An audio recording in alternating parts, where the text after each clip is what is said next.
In this episode, I talk about having Loz GMing for us as we enjoy our first adventure in the Lyonesse setting, and we have a second part of Monster Island Review, plus the usual segments relating to everything Mythras. Welcome to the official Mythras Matters podcast, Season 1, Episode 13, Loz, Lyonesse, and Monsters 2.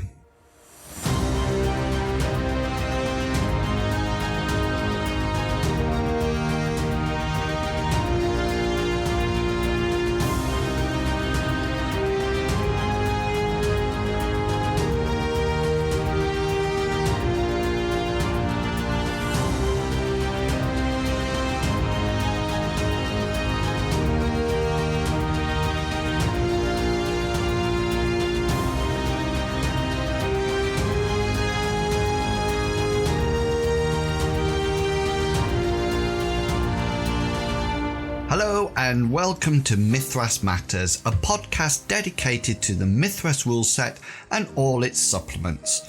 As always, I'm your host, Inwils, and I hope this episode finds you all healthy and engaging with social distancing and your regional lockdown criteria.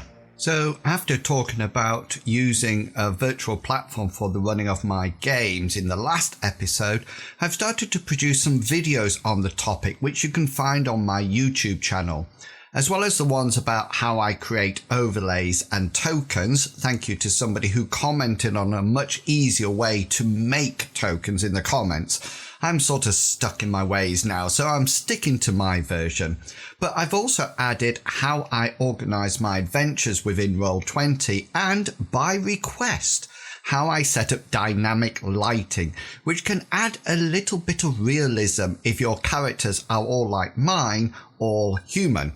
It always surprises me what they want to do with that torch. And talking about YouTube, I have to say a huge thank you to everyone who has decided to become Patreons using my Patreon link. It is so supportive, and I have very nearly reached my first target of 10 Patreons.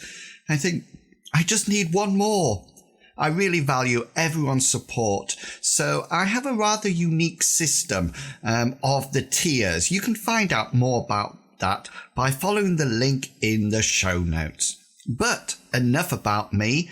Let's see what's been happening in our own campaign as we check in with our favourite characters in the campaign updates.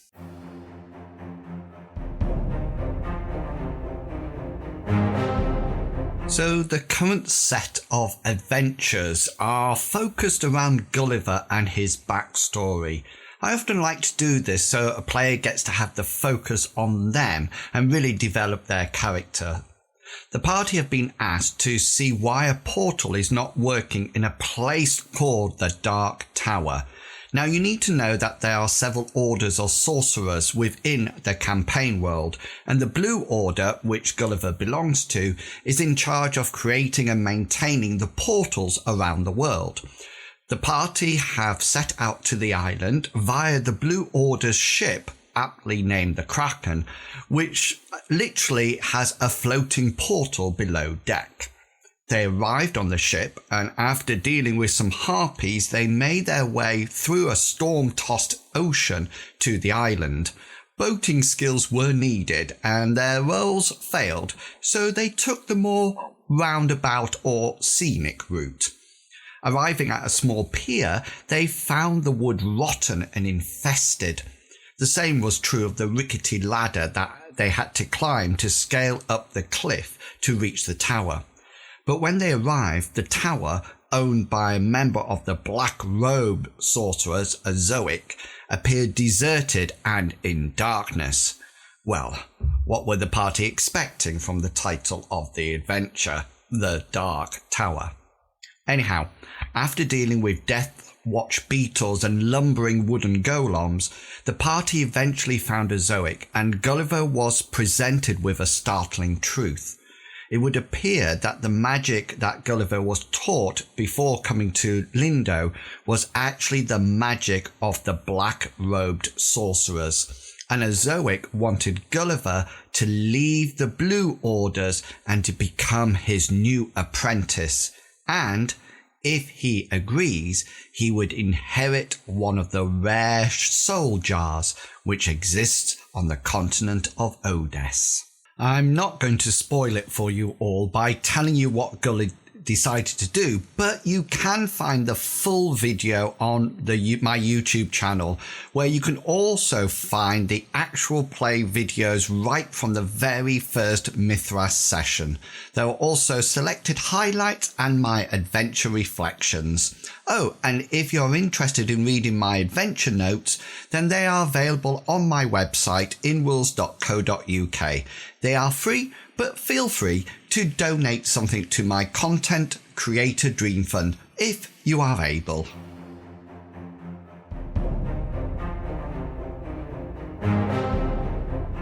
I just want to remind you that this podcast would not happen without everyone's contribution. And if you would like to contribute to the podcast, then why not drop me an email or message and let me know what you would like to cover.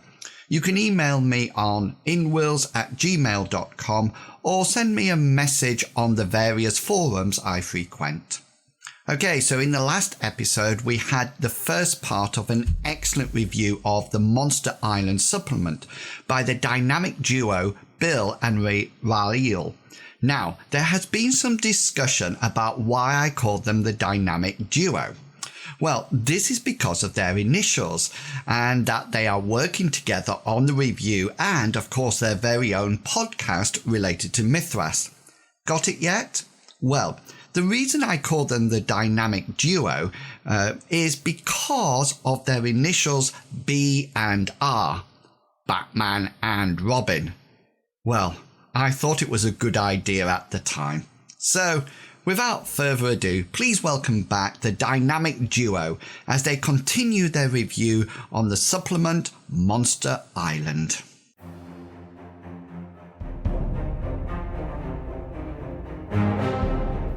Okay, so leaving the places of interest. So those are the big, tough, dramatic locations that are detailed in the campaign. This chapter does list a few other places, and at least one of those is developed or has been developed in Phoenix magazine. So I think it's now called the Tree of Eternal Life.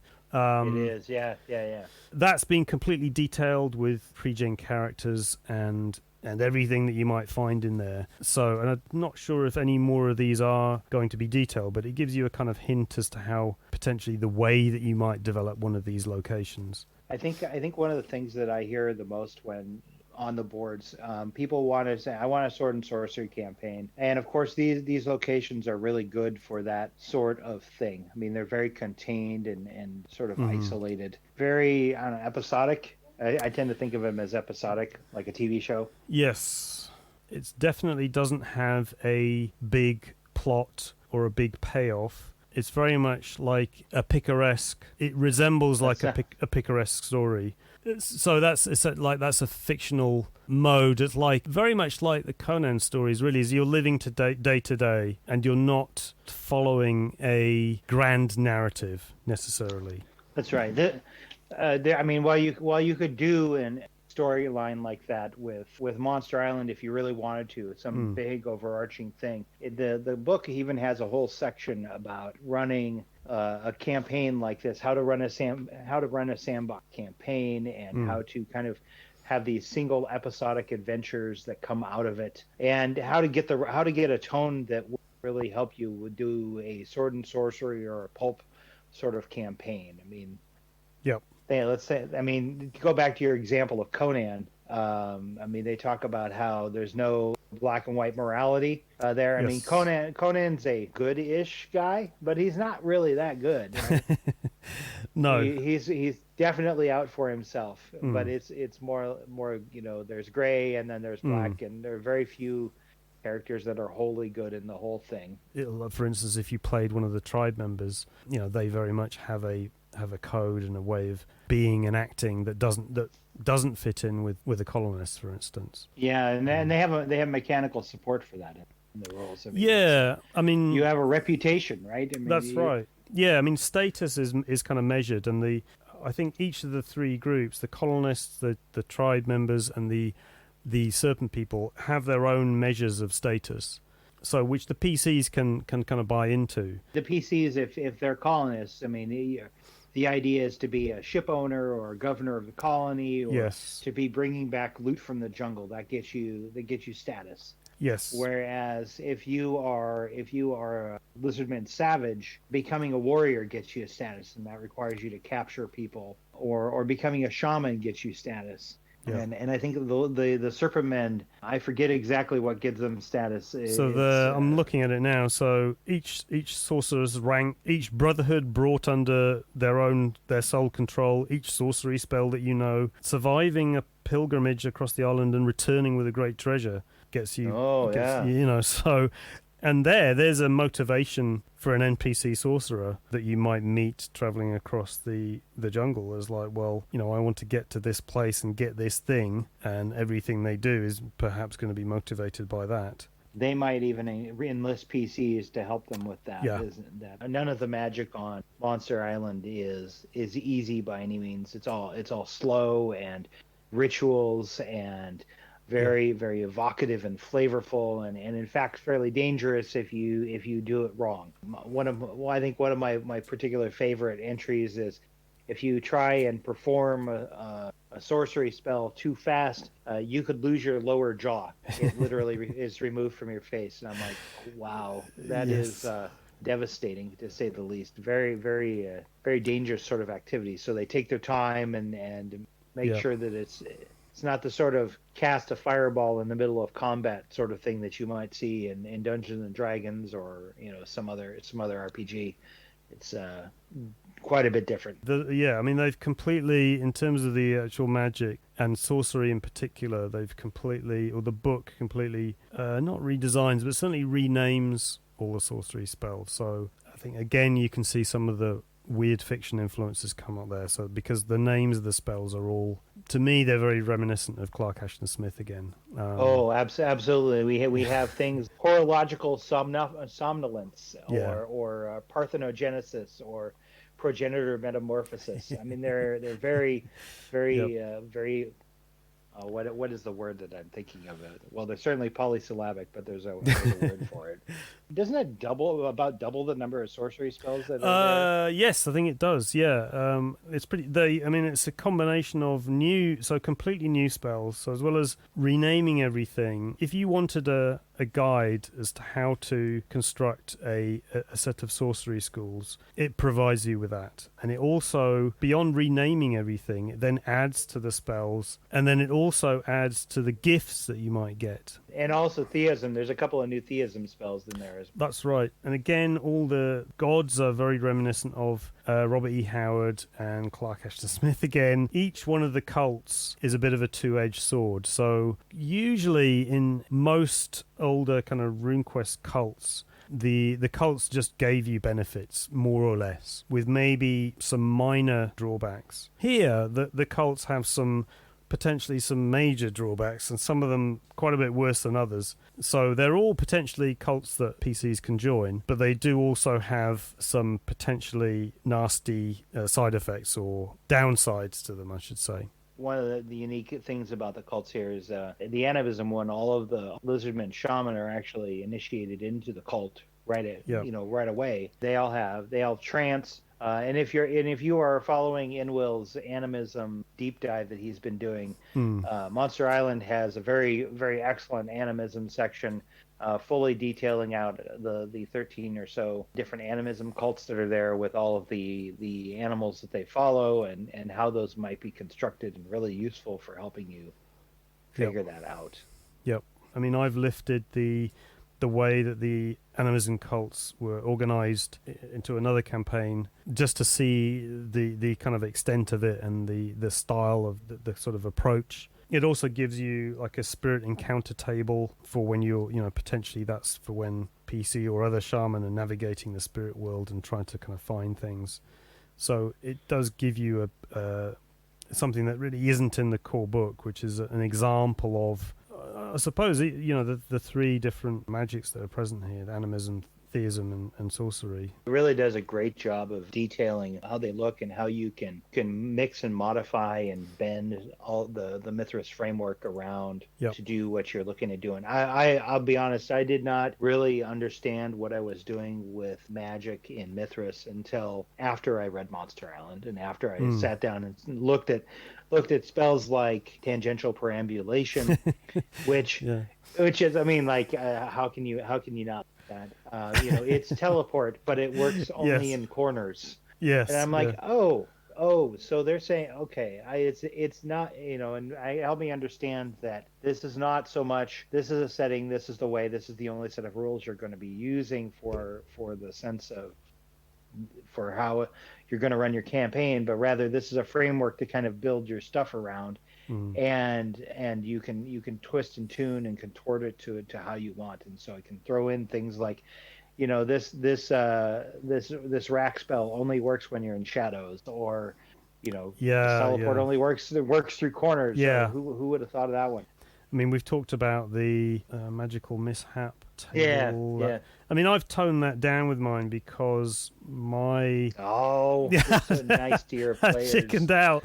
I've used it for fumbles, but actually most of them don't have very magical characters to begin with. So, and one of them is a shaman, so it hardly affected them, because animism is not really affected by this. It only affects theism and sorcery. But but I mean, for one thing, it's great kind of flavor. You could decide, well, I'm not using it at all, or perhaps I think the recovery of magic stuff is quite interesting, and the fact that you can find the geomantic nodes, which provide, well, one thing they can do is they can provide magic for enchantment, so that it's a source of magical power.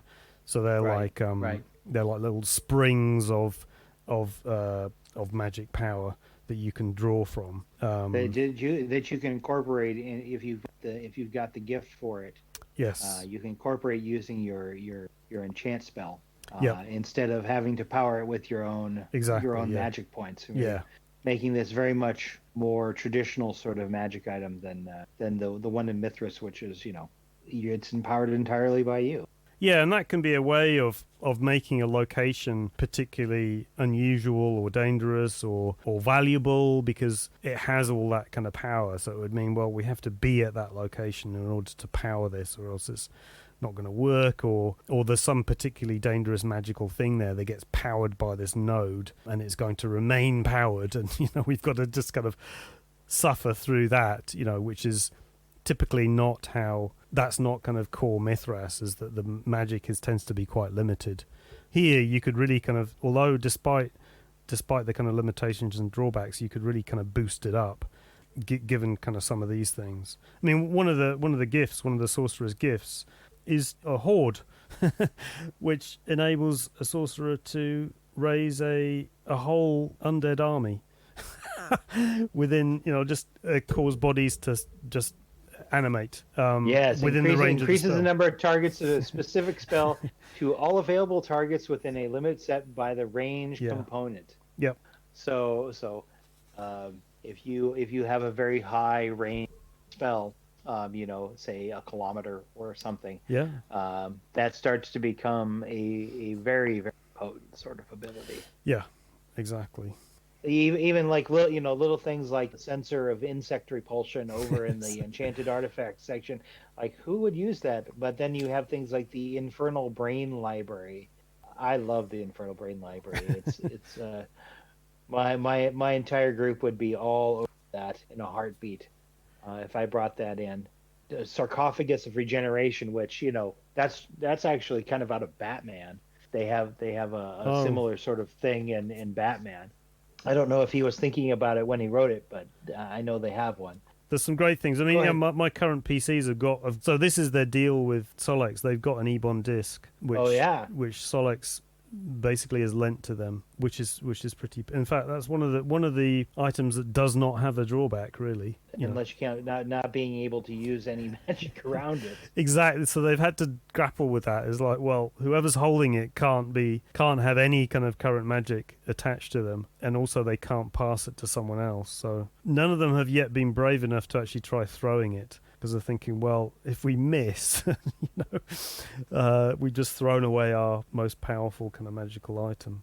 Yeah, I've been thinking about putting in my quotal of bereavement into my game. I have my current classic fantasy game. We have a halfling berserker who comes from a culture, and I just started throwing all of the weapons from Monster Island at him. He's like, "Oh, these are fantastic!" All of that style of weapon. I was like, "Great, we will go with that." So he uses the obsidian tooth swords and whatnot. Oh, okay. I have been using the flora and fauna quite a bit. I had Nagas that were straight up serpent men. We're even using sorcery, even though it's classic fantasy. I use the Monster Island lizard men for campaign. There's a Tyrannosaurus Rex running around that they use. There's so much that you can just grab out of here and inject your campaign. My last game session, I used a Monster Island giant centipede to replace the giant centipede that was in a D&D. Oh, okay. Bill, you don't really do a lot of D&D, but no. The giant centipedes in D&D are a foot or two long. I mean, they're not. Oh. They're big, right? Like they're the size of a dog, right? These are completely different. The wizard in my character in my group, he amazingly got separated from the party at the exact moment, and this was all by random chance that the giant centipede showed up. Oh dear! And he is in this hallway by himself, and so he's got about 10 meters or so between he and the giant centipede. And the giant centipede himself pops his head around the corner and says, "Hey, there's a snack." And so then this 10-meter long giant centipede comes coming down the corridor, and he manages to get it, although he almost lost his leg.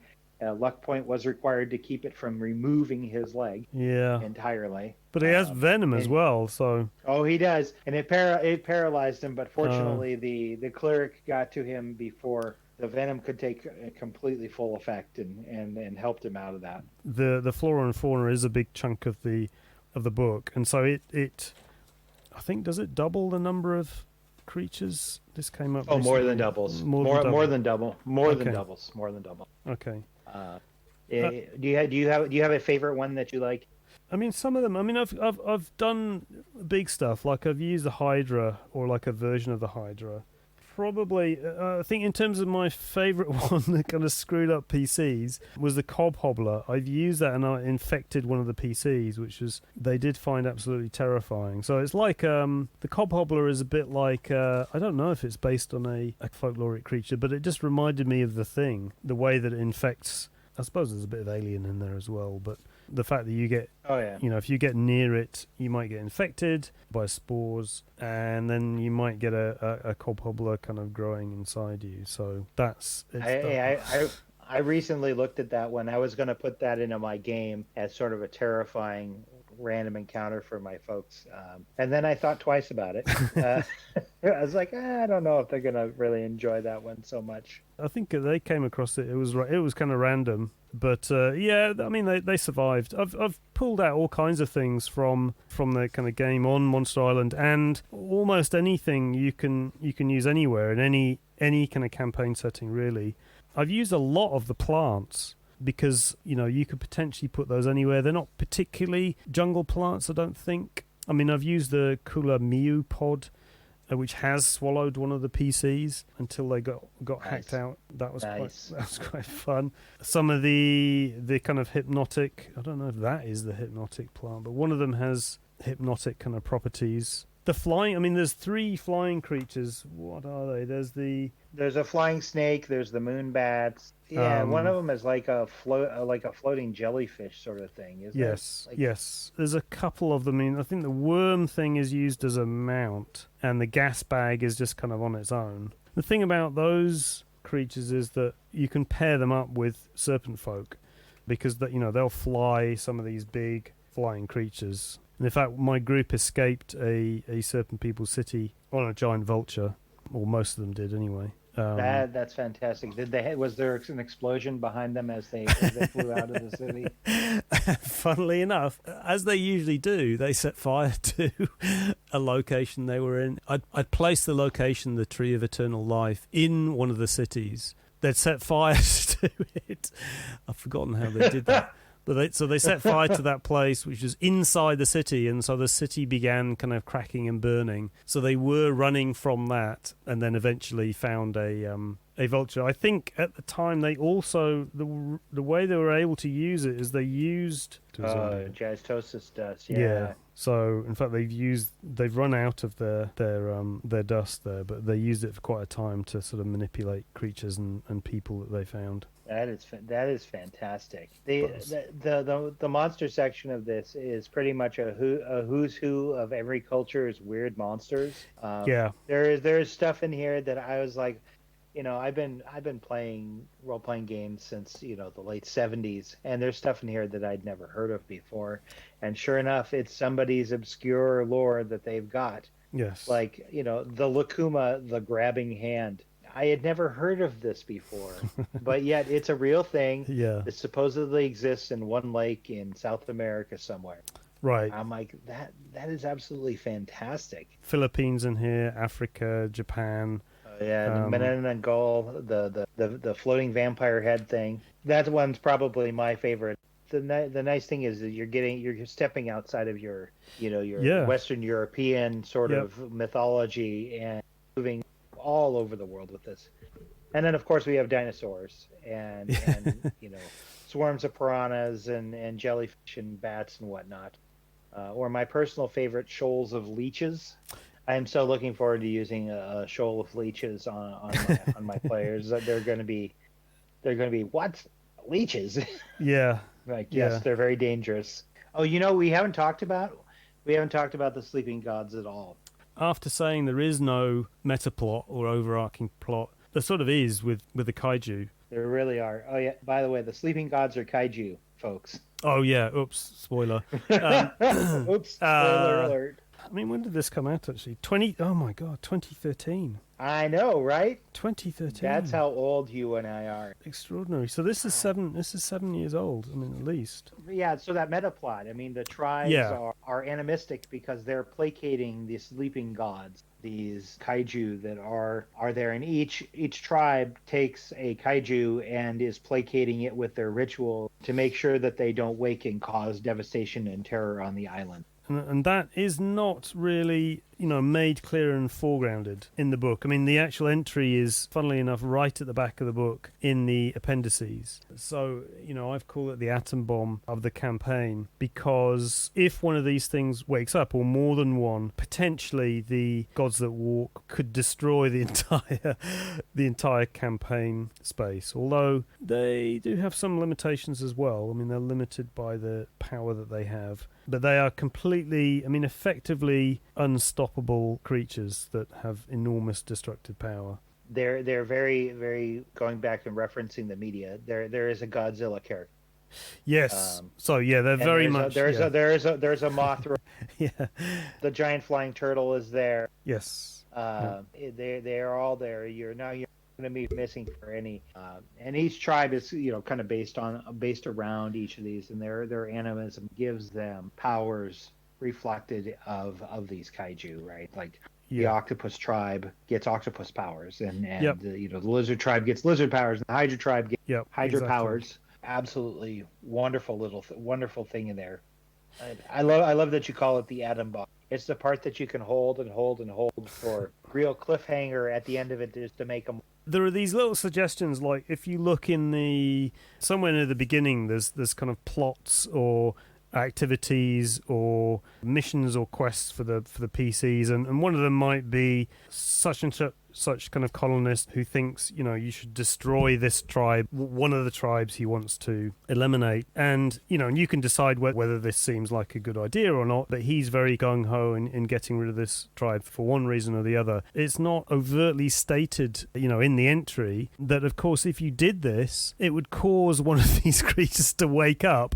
I think it might be implied, or it's just kind of stated in passing. So that's kind of one of the dangers. If you disrupt the tribes, or that or in some way, if one of the tribes becomes too dominant and disrupts another one, then it risks awakening one of these gods, which would spell probably be bad news. In terms of actually what you might do if one of these, and it's kind of one of the, I suppose it's one of the secrets of the campaign. It's here, they're mostly hidden, and even if you knew about the tribes, you wouldn't necessarily know that, well, they're actually sitting on top of this. Effectively, they're sitting on top of this big explosive god. It's suggested that if this does happen in your campaign, that then the PCs take over and they play one of the gods. So that would be the end of the campaign. If several of these awakened, you would then just play one of these gods and have their abilities for as long as it lasted. It'd be like all of a sudden you bust out your King of Tokyo board game.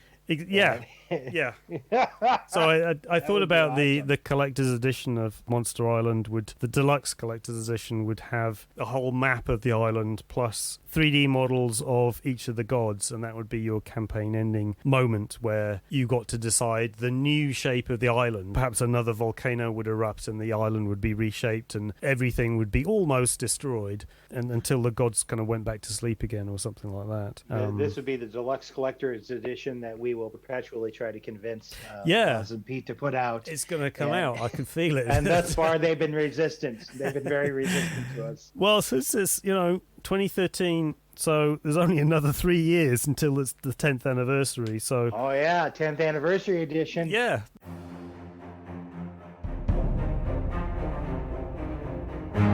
Thanks again for that awesome review. I've actually got the supplement on my shelf and I'm definitely now motivated to delve into it. And before we leave them, the dynamic duo, let me promote their other content/projects which they are working on. If you want to read more about the rules and have questions answered by experts, then do head over to their Discord channel. They have a huge amount of knowledge between them and they have a thriving community over there. The link is in the show notes, so do pop over and have a chat with them. They are fantastic. And not only have they created the Discord channel, they now have their very own podcast called Opposed Roles with some excellent artwork.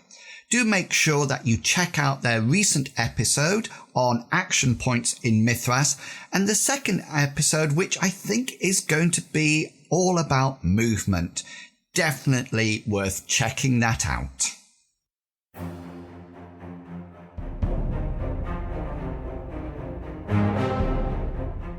Like many of you, I've been playing role-playing games since my teens, which, let me assure you, is quite a while ago.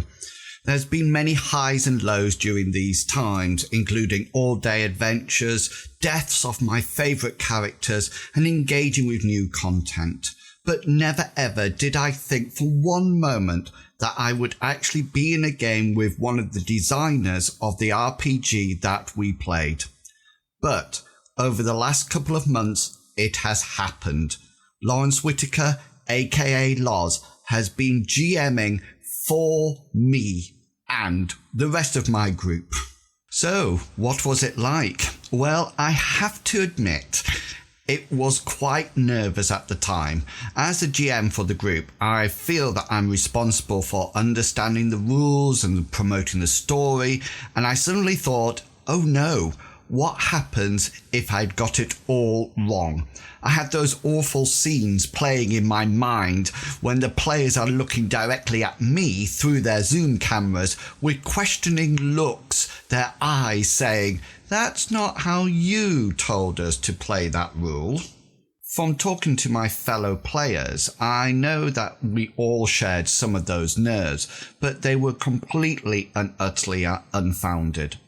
Loz is a great storyteller, and we soon found ourselves completely immersed in the game, enjoying our characters and the active story. It was so interesting to see how Loz engaged with the rule system in order to bring his narrative to life. I always remember him saying that to make Mythras your own, and that was what he was doing. It didn't make my way, the way I GM'd, any better or worse. It was just that we both GM'd and had made Mythras our own. Once we started to relax and became familiar with how to work out those augmented rolls, we have a macro in Roll20 which we just press, enter the skill level, and it tells us how much to add. Now we had to actually work this out in our heads. However, we started to focus more on role playing and the characters rather than the rules. I've only ever GM'd Mythras, and here I was seeing what it was like from the other side of the screen. It was both enjoyable and enlightening. That moment when that skill which you have a huge percentage in fails, and when you suddenly realise how important passions are. The barroom brawl scene was truly epic, and the rapid reload sequence for the juggler is something which I will remember for a long, long time.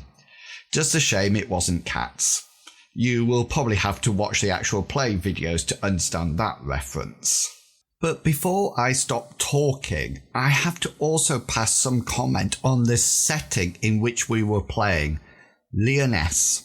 Now, I am currently making my way through a Jack Vance novel after recommendations from both Loz and Medivac, the player who plays Hazra in our campaign. Please don't judge me when I say I was not familiar with the Lyonesse campaign setting.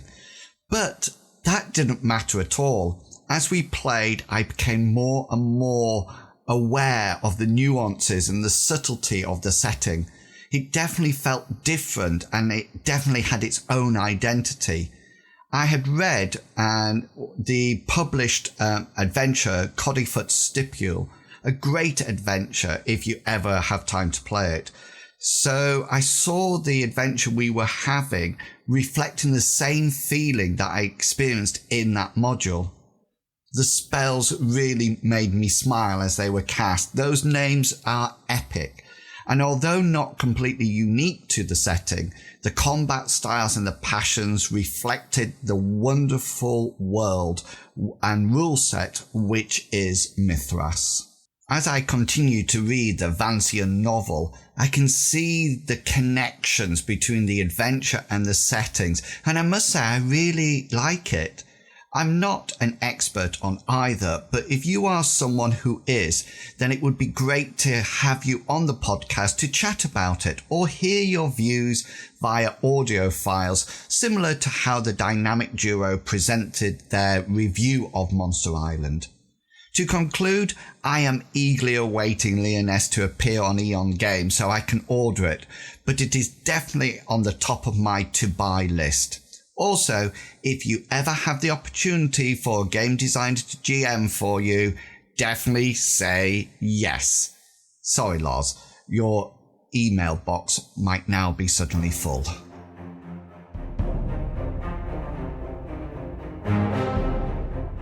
And that's it. Another episode of Mythras Matters completed.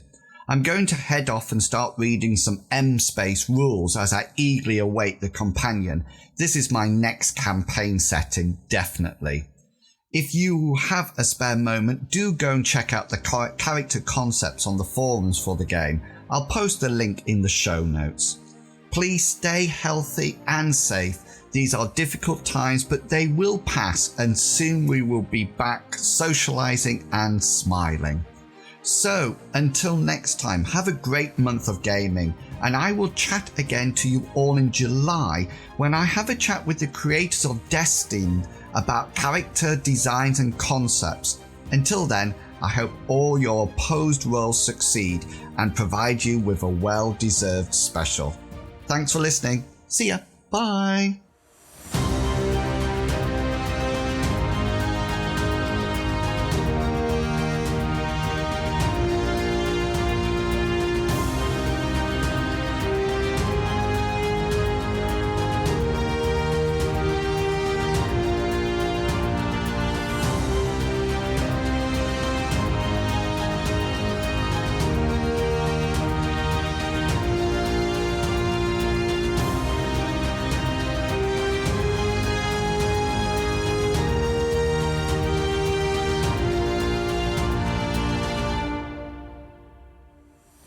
content of this podcast is covered by the Creative Commons Attribution 3.0 license, so please give appropriate credit if you are sharing or copying any part of this podcast. Thank you.